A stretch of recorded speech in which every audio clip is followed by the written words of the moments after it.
I'm Don Tess, better known as the Dawn of Beer. And I'm Em Sauter, better known as Pints and Panel.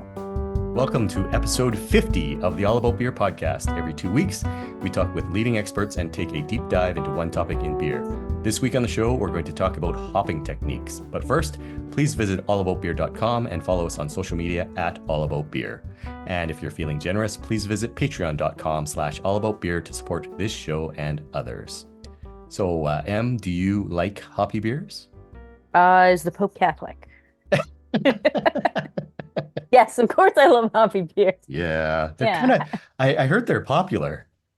Yeah, I hear it's like a new up and coming thing with the kids. That's what I hear. It's got a lot of I feel like I try to use Riz in every episode that we have now because I'm young at heart. And I really am excited to talk with two really great guests about all the different ways you can use hops in beer. And there's so many ways you can brew with them. So many. Oh my God, there's so many. Yeah. But first, if you would like to help support the All About Beer podcast, please reach out to podcast@allaboutbeer.com. Speaking of supporting the show, here's a word from our sponsors.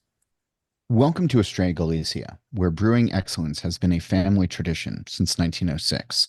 They're all about lager, rooted in German brewing heritage, maintaining their commitment to tradition.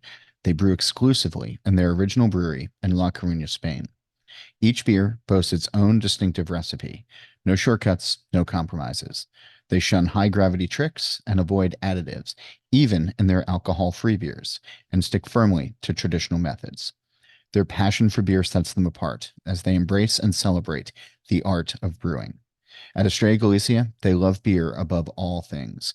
Experience the difference and learn more about it on Instagram at Estrella Galicia USA. Van Havig has been brewing for over 29 years, a couple in Minnesota, a few in Maryland, and finally in Oregon for the last 24 years. He has worked in 500,000 barrel per year breweries down to 1,500 barrel per year brew pubs. And in 2012, he founded Gigantic Brewing Company in Portland, Oregon, which is a 4,500 barrel per year small brewery with a couple of tap rooms. In 2011, he won the Inge Russell Best Paper Award from the Master Brewers Association of the Americas, served on the board of the Oregon Brewers Guild for 12 years, with 2 years as president, and is currently the scholarship committee chair of the Hop Quality Group. Welcome to the show, Van. Thank you. Nice to be here. So Gigantic is known for hoppy beers, among other things. I think you can assume that everyone knows what kettle hops do, but can you please explain what each of these other hopping techniques is? We'll just kind of go through them one by one. What is mash hopping? Wait, hold on a second. I would dispute that everyone knows what kettle okay, well, then let's cover that then. All right, let's talk about kettle hops. I mean, because I think there's a lot going on there. I mean, if you start from the very start, if you start with first wort hopping, yep. There's a lot of people who for the last, it's been 25 years that people have talked about first wort hopping.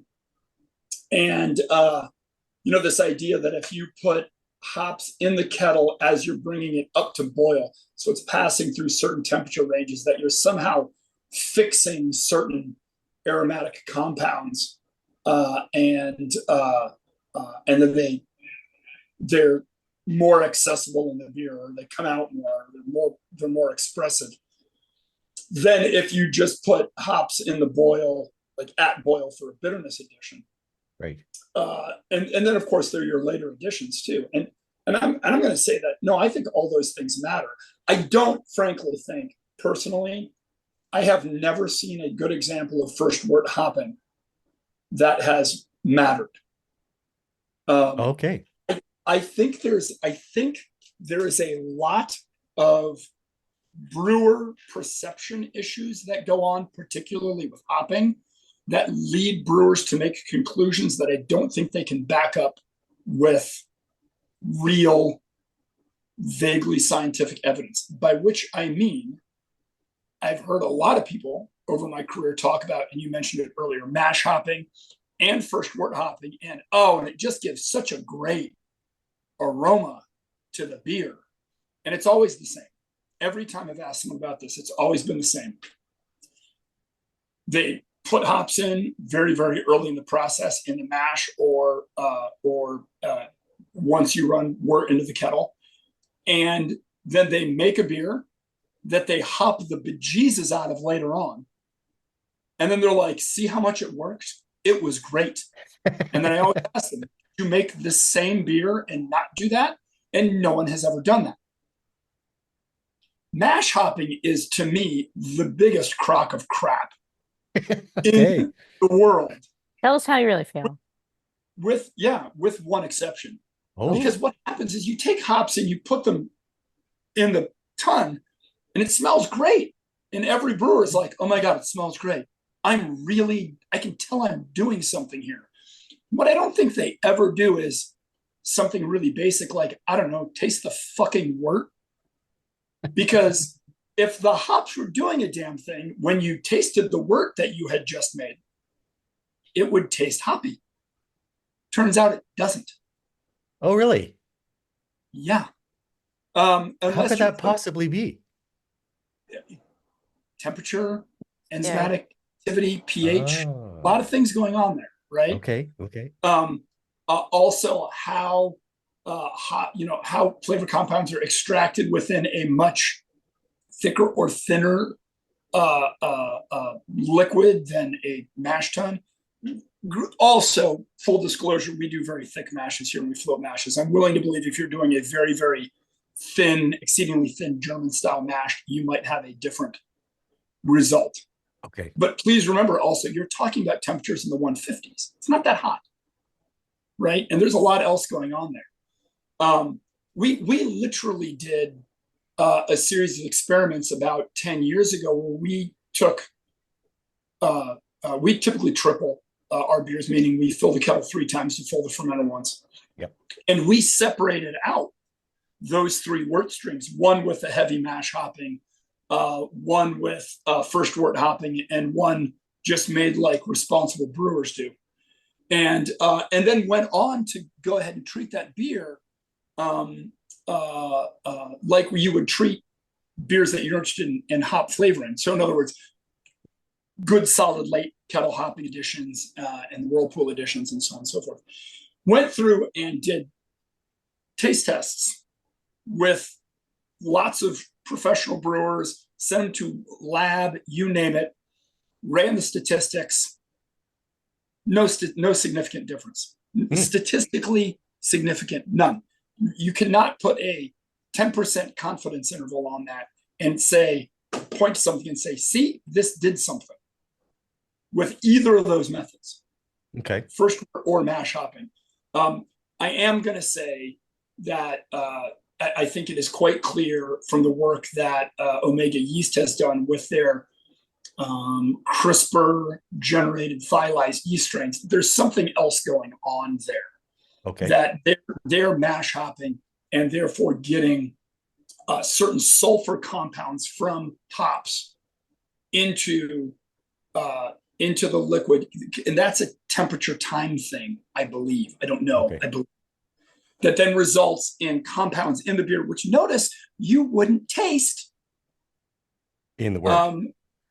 In wort or in final beer unless you had a yeast strain that was specifically designed to change those thiol precursors into thiol, which is a sulfur reaction issue. Right. And different than these other reactions that I'm talking about. Okay. So you've made your opinions well known. That's Yeah, which is great. Love it. Might you argue- concede? I think I heard you concede that it may play a role in certain styles of beer. No. No. Okay. Techniques. Okay. Totally different issue. Okay. Right? So can I find there to be a lot of non-scientific behavior when you come to these sorts of discussions. Okay. Bothers me. I think you're underestimating though how long some breweries are on their hops. They just need to throw them everywhere. I'm just kidding. Yeah. I'm just kidding. Yeah, no, anyway. Sorry, can we just rewind? Let's go back to square one. What is mash hopping and what is first wort hopping? Okay, I'll give a serious answer to both of you. Make jokes. But mash hopping is where, as you're mashing in, you're adding hops into the mash. And the idea is somehow you are getting volatile organic compounds that result in flavors and aroma entrained entrained in the liquid that we will then boil to Right, make okay. wort. That will be flavor active in some way later on. My argument is that's a crock of crap, and it only works for thiolized yeast strains. Totally different. Okay. First wort hopping is adding hops to the kettle sort of as soon as you're running wort into it. So not at the beginning boil, well before that. This is a totally normal technique that has been used in many, many places. My argument is the reason it was developed is so that brewers didn't have to remember when to put hops in. The Germans use it a lot. The Germans aren't trying to make really hoppy beers. Okay. They're throwing hops in there as a way to control boilovers and things. Right. Like that. I was just about to ask. Awesome. Okay. Yeah. Okay. Okay. Next, we would like your thoughts on, well, first a definition of, and then your thoughts on hop bursting. So the hop bursting is I guess my definition of hop bursting is very large additions of hops at the very end of boil and or whirlpool. I'm going to define that as maybe the last 5 minutes of boil for me. Okay. Or only whirlpool additions, and you wouldn't really add a lot in at any other time in the brewing process. I don't like that term. I think it's a ridiculous term, but it's a real thing in the sense that you're not adding a lot of hops in the beginning for bitterness, but even whirlpool additions, you're getting potentially significant bitterness additions, especially with modern American aroma hops that are really quite bitter, have high alpha acid levels. You get isomerization of hops at temperature and pH. So at end of boil wort pHs, even if your temperature is fairly low, you're isomerizing bitterness. You're isomerizing alpha acids to get bitterness. So it's a way to not over bitter beers and try to maximize the hop, primarily aroma, but flavor compounds as well. I did some work, I don't know, 15 years ago, where we split up some experiments with making the same beer with the same hops and adding all the hops, not all the hops, the largest additions at the end of boil, splitting that half and half with dry hopping and then all dry hopping, and really finding that the sort of flavor compounds of hops, the hop flavors that you get from drinking it, not from smelling it, are really sort of, you really kind of need to get them hot. You need some sort of period of high temperature boil or just post boil. That would be the hop bursting kind of thing.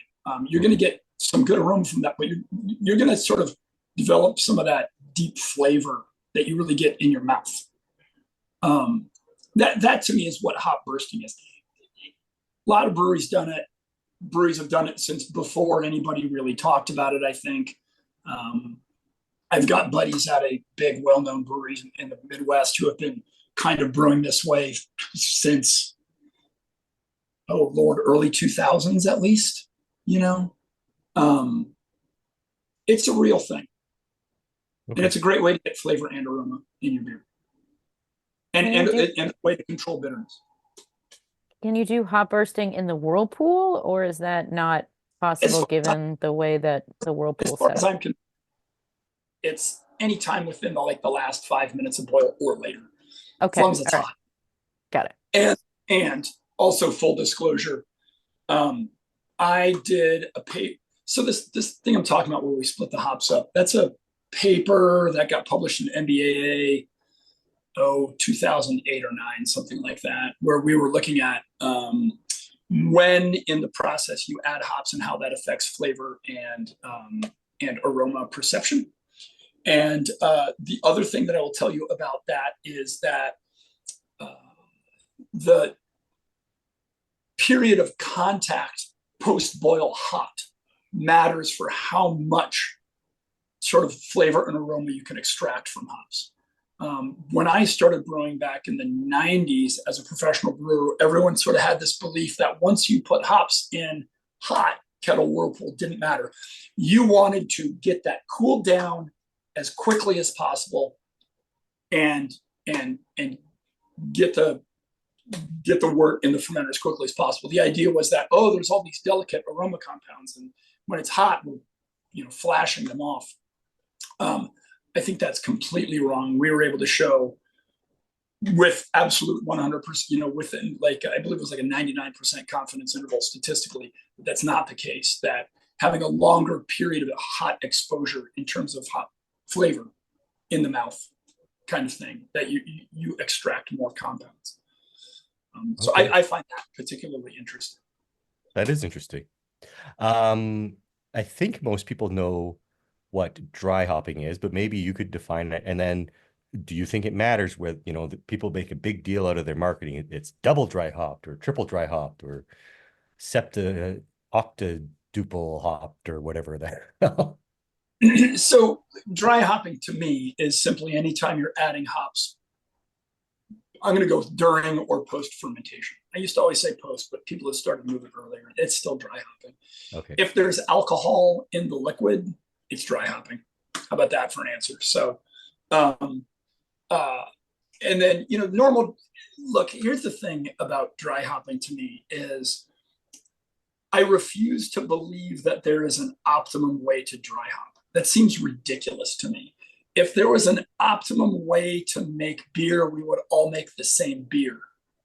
And that would be stupid. Right. So to me, dry hopping is a whole series of methods, united simply by just adding hops during or post fermentation.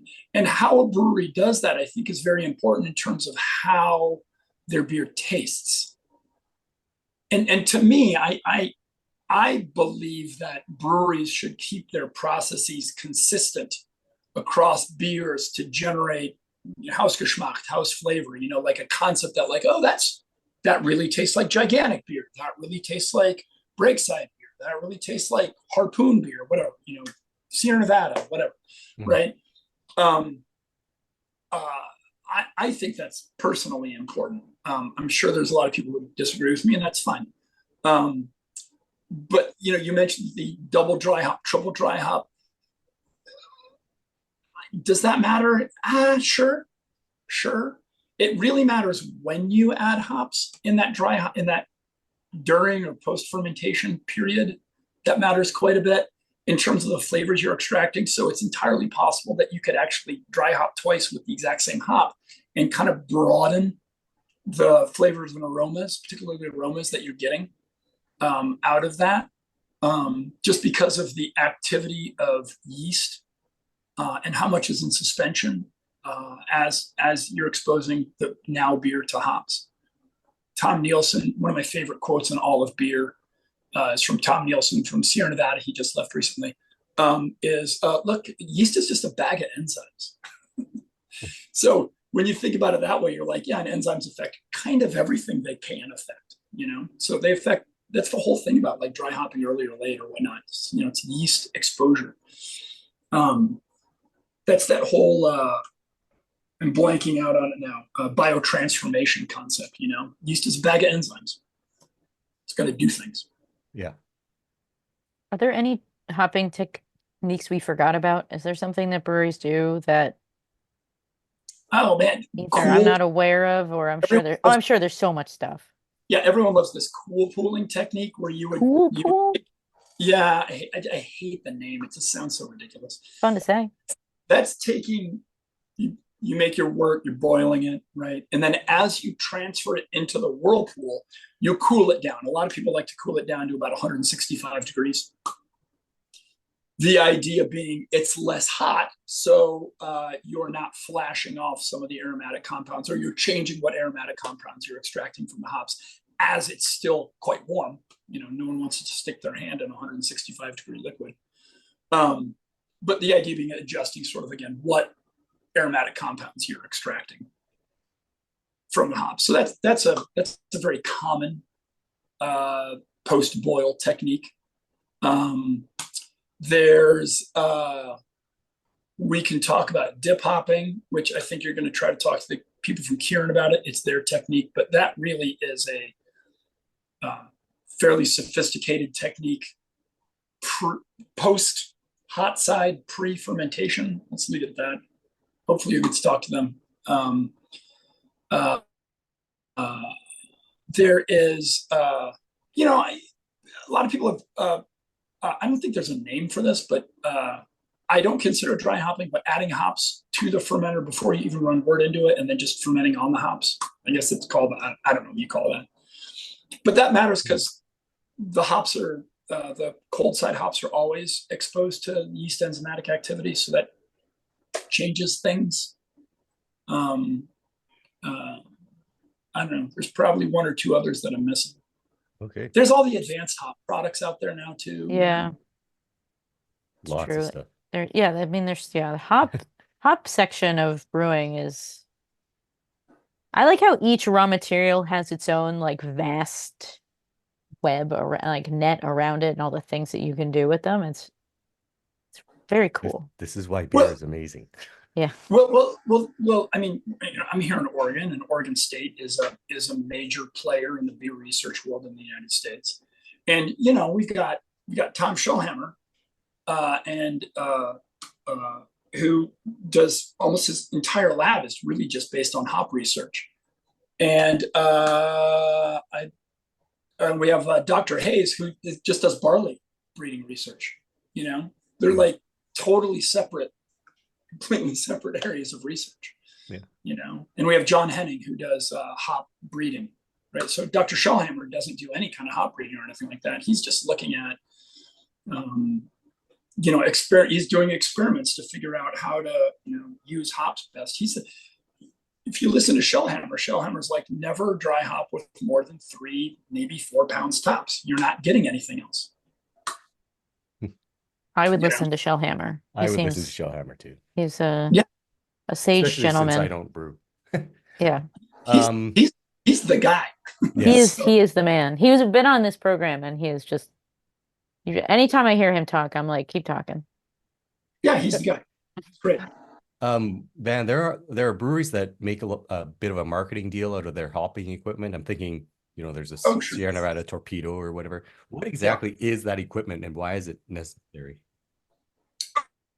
Okay, so let's talk about the Sierra Nevada Torpedo because it's probably the most interesting of them all.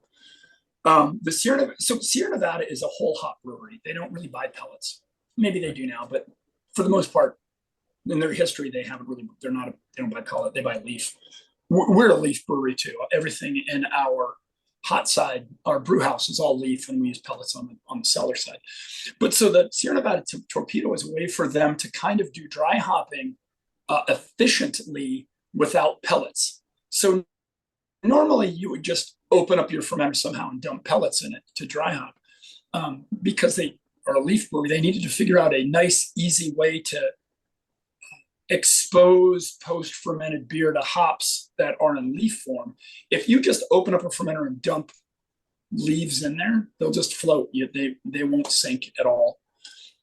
If you do something like put them in a mesh bag, and weight it down, that's fine. But when you're Sierra Nevada size, like you can't get the bags out of the fermenter physically. You can't do it. So it's a nightmare. So what they decided to do is something incredibly cool. They developed a external recirculation chamber. Essentially, you come out of the fermenter into a hose, into a pump, from the pump into a hose, into a chamber full of hops, pump through that chamber and return it to the fermenter. So this is pretty cool because you can control the amount of time that the beer is exposed to the hops very, very accurately. And then it's easy to clean up. You just have this chamber that you design such that you can open it up and dump it out and clean it out. And pow, you've dry hopped with leaf. That's really what a torpedo is. I see. It's super cool. When you try to imitate it as a little guy, it's very, very difficult. Oh. Yeah. Why is that? It's simple. It's a custom fabricated piece of equipment. Unless you can afford the custom fabrication to make the piece of equipment, whatever way you do it turns out being a huge mess. Oh, really? Yeah, it's just that simple. Whole hops to work with, if most people have never worked with them, to work with them, you have to have a whole bunch of not a whole bunch. You have to have the certain very specific things in your brewery. You have to be very careful about how you handle them in terms of cleanup, because if you can't get your whole hops contained, they get all over the brewery very, very quickly, and they're a mess and they're hard to clean up. No. Wow. So if you don't have experience with it, you will instantly find out they're a giant pain in the ass, and then you will curse the day you decided to do that. I've been working full hops for 25, 24 years. It's no big deal to me. But even then, we've tried to do things like torpedo, and we're like, that was a shit show and a disaster. Oh, wow. Yeah. It's hard to design a chamber that you can get passed through full of whole hops at the right speed, volume, pressure, without compacting it, et cetera, et cetera. You need to have kind of the engineering of the flow is not simple. You think it is, and then you try to do it, and you're like, oh God, you end up just compacting the shit out of stuff. It's a disaster. That's fascinating. Yeah. Okay, I feel like we've almost, we've just kind of scratched the surface of hopping. We could do like a 24-hour podcast chat. Yeah. On hopping. Yeah. We will have to have you back, man. I mean, we haven't even talked about the stuff we do at my brewery. Like we have like a full-size hop back, because again, we're full. We're all leaf hops in the brewery, so we have a whole separate tank that we use just to separate hops from beer. Okay. I want to know everything about that. Yeah. We literally built the brewery around it. Okay. Wow. Okay. We'll get you on the schedule again, Van. This is wow. This was awesome. Part two sometime later this year for sure. Because let's to be continued. Yeah.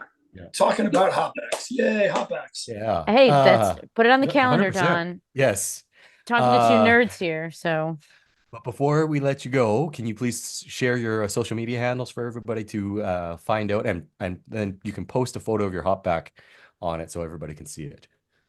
Okay, this is where I'm the worst brewer in the world. I'm pretty sure everything's like just Gigantic Brewing and giganticbrewing.com. I don't do social media. That's fine. I think you're right. Let me double check while I've got you. Hold on a second. I'm pretty sure. Gigantic Brewing is their Instagram handle. Yeah, I'm sure your listeners are smart enough to use the Google machine to figure it out. Yeah. Have you tried Googling it? Yeah. Yeah. No, that's no, you're Gigantic Brewing on Instagram. Yeah, awesome. I'm sure your listeners are all impressed with me now. Well, I am. So thank you for your time, Van. Well, with my modern media incompetence. Hey, you're brewing.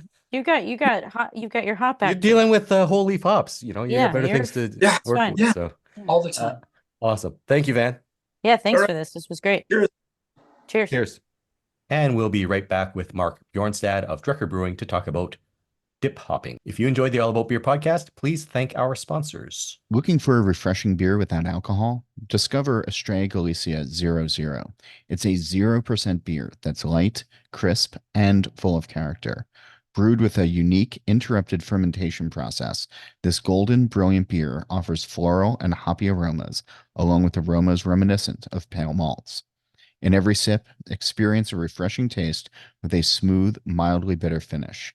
Brewed 100% in Galicia, Spain, Estrella Galicia 00 brings the same quality and tradition you expect from Estrella Galicia without the alcohol.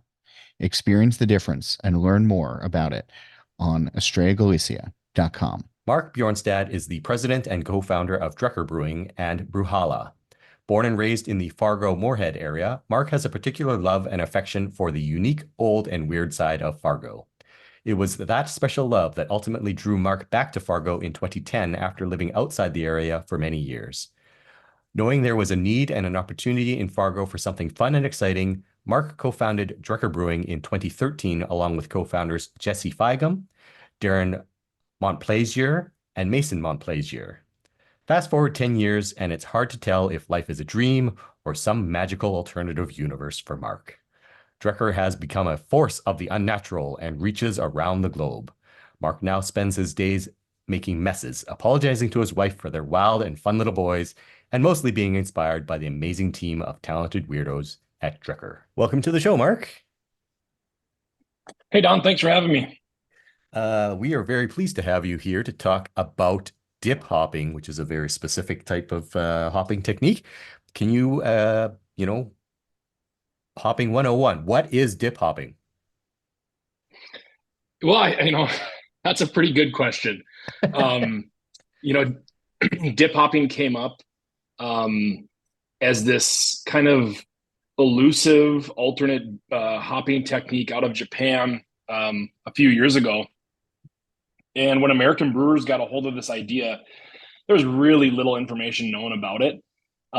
Really what it is hop contact time with wort or water, usually hot, prior to yeast being added. And so kind of vague on what that means. But since then, brewers have really been messing around with some of the parameters and techniques that have kind of added some structure to what dip hopping can do. Okay. So how would you define it today then? Yeah, usually the general technique of dip hopping is a portion of the boil is sent into the fermenter, possibly cooled down to a specific temperature, around somewhere between like 160 and 175. Hops are added to that fermenter, and that's allowed to steep just the wort or water and hops for somewhere between usually like half an hour and an hour. And then the rest of the beer that's on the deck finishes through the boil in the whirlpool, and then is combined with that. And then finally yeast is pitched. And this technique has its benefits in helping to volatilize myrcene out of the hop profile, and then also helps to suppress some of the sulfur forming compounds. So you can eliminate some of the grassy and that OG onion garlic flavor and accentuate some of the other hop notes that are below that, often fruity or kind of I always like to say like kind of oily resinous flavors. It sounds like you're making like a tea that you add to the beer. Kind of. A lot of people call that. Yeah, like a lot of people call that the hop tea. They call that portion of the the process when the hops is mixed with the wort or water. They'll call that like the hop tea prior to mixing in the rest of the knocked out batch and pitching yeast. So I mean, I understand you said it was invented by the Japanese. I've heard, it was invented by Kirin, but they use it for a light lager. How do you use it? Because Dreckers, you're not a I know what you make it. You're not a light lager. I mean, you may make one, but it's not really your that's not your specialty. Yeah. Well, we love pushing boundaries and finding some of these extreme techniques of how we can change the definition of beer and how we can keep evolving beer. And so the way we use it really is to use some hops that we know are great hops, wonderful flavors, but using different techniques to bring out the diversity and the variety of flavors that might be within that one hop. So usually we're looking at, if we want to use Citra and we love it, what ways can we make Citra taste different? If we want to use something that's underutilized, like Chinook or some Centennial, some of these like somewhat forgotten traditional American hops, can we use this new technique and breathe new life into this hop and make it taste differently than what people remember it tasting like? So we're looking at it as a technique to to find new experiences and to bring forward different flavors that people haven't had before. The fact that you referred to Centennial as being somewhat forgotten is a crime in my mind. I love Centennial. You sort of touched upon it, and maybe I'm repeating, maybe this question is repetitive, but what do you like about the technique? Like, putting a portion into the fermenter and everything, it's an extra step. It sounds hard, so there's got to be a reason to do it. Yeah, I think well, what I like about it is, like I said, a new technique, something to keep us excited in brewing, and to make a totally different beer using a lot of the similar ingredients that we would in some of our more normal beers. So that's what's exciting to me. But probably one of the biggest benefits I see to dip hopping is that customers seem to love it. It just generates an overall pleasant hop character, and people really enjoy those beers. So I mean, you just used the phrase totally different beers. Is the flavor really that different? Or and how do you combine the technique with, other hopping techniques so it's not, I assume you're not doing solely dip hopping. I assume you're doing other hopping techniques in the same beer. Sure. I mean, I don't know. I wouldn't say it's not a totally different beer from another IPA, but maybe the way that those hops taste is completely different than normal. I think, especially using some of the like traditional bittering hops, or those things like we talked about, like Cascade and Chinook and Centennial. It really, with being high myrcene hops, once you take that component out of the flavor profile, it's really cool what flavors start to shine forward. Things that were always there, but they were more nuanced or kind of hidden by that grassy myrcene, are now the shining characteristic. I see. Grassy myrcene. I'm shaking my fist as I say grassy myrcene. So, this episode, we're talked about all kinds of different hopping techniques, and we specifically wanted to have a separate segment to talk about dip hopping. The reason I wanted to do that is because I think it's a relatively, at least for the general beer drinking population, a relatively unknown hopping technique. Certainly, breweries market their double dry hopped and triple dry hopped brewing. So why do you think it's not well known or not as widely accepted amongst the brewing community or the beer geek community, I guess? It, double, triple dry hop, those things, the consumers really gravitated to that terminology. And whether brewers like it or not, if customers are going to line up for it, that's what's going to get made. And I don't know if consumers really ever understood what dip hopping was. We stopped noting, whenever we were employing the technique, and it had an interesting effect. Is that, a lot of times people were confused when we were putting it out there that this was a dip hopped beer.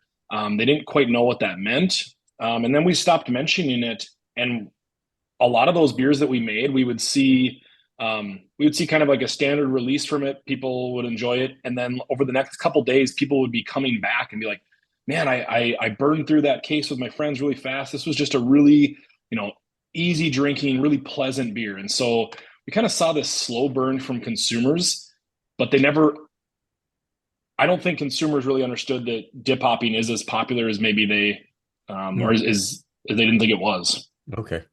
So in terms of consumers who may be new to the concept or don't fully understand it, do you have one or two recommendations, maybe of your beers or maybe of nationally available beers that use the technique that consumers can take, go to the store and buy and maybe try it out?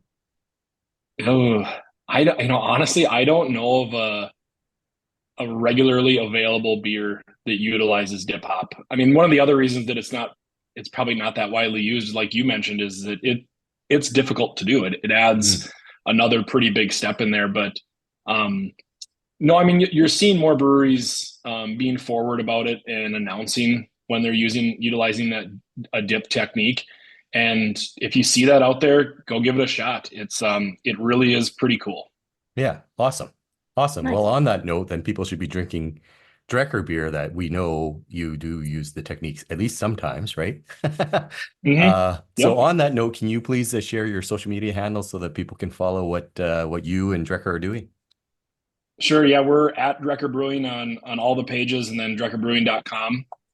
You can find out all the information about the beers we do and where to find them. Awesome. Thank you, Mark. Appreciate your time. Thank you. Hey, thanks for having me on, you guys. Cheers. Cheers. So M, do you still like hops? Oh my gosh, is the Pope Catholic? Is the Pope still Catholic? I guess. Is he still Catholic? I don't know. Let me give him a call.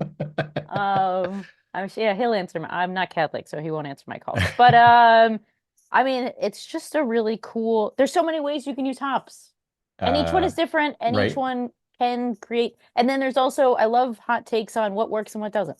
Yeah. And I like the idea that, I mean, we all have our favorite hops, hop Mhm. varieties, I mean, but, all these different techniques pull different things or suppress different things in each one. So, maybe you don't like Cascade hop, although I don't know anyone who doesn't like Cascade hop. So bad example. But maybe you like Cascade hops dip hopped, but you don't like Cascade dry hopped. And, there's just so much to it. I just So love this much. stuff. Yeah. It's awesome. To learn more about beer, please visit allaboutbeer.com and follow us on social media at allaboutbeer. And if you're feeling generous, please visit patreon.com/allaboutbeer to support this show and others.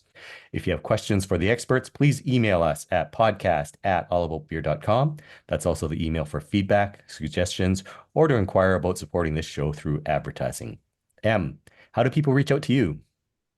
I am at Pints and Panels across all social media, and my website is www.pintsandpanels.com. What about you, Don? I am at the Dawn of Beer on X, Threads, and Instagram, and people can drop me an email at dawn@thedawnofbeer.com. If you enjoy this show, please share it with your friends, post about it on social media, and like and subscribe to the show. Please help us spread the word of good beer. And here's a final word from our sponsor. Craving a beer but want to skip alcohol? Meet Estrella Galicia 00. It's a 0% beer that's both refreshing and full of flavor. Using an innovative interrupted fermentation process, they create a golden, bright beer with floral, hoppy notes, along with aromas reminiscent of pale malts. With its light, crisp, and gentle bitter finish, Estrella Galicia 00 is perfect for any occasion. Brewed entirely in Spain, this alcohol-free beer delivers the authentic taste of Estrella Galicia. Experience the difference and learn more by visiting estrellagalicia.com. This show is produced by All About Beer. Visit allaboutbeer.com for articles, notes on this show and others, and to connect via the newsletter and social media. Cheers. Cheers. Grassy Mercy. Mercy. Mercy. I was going to say mercy too.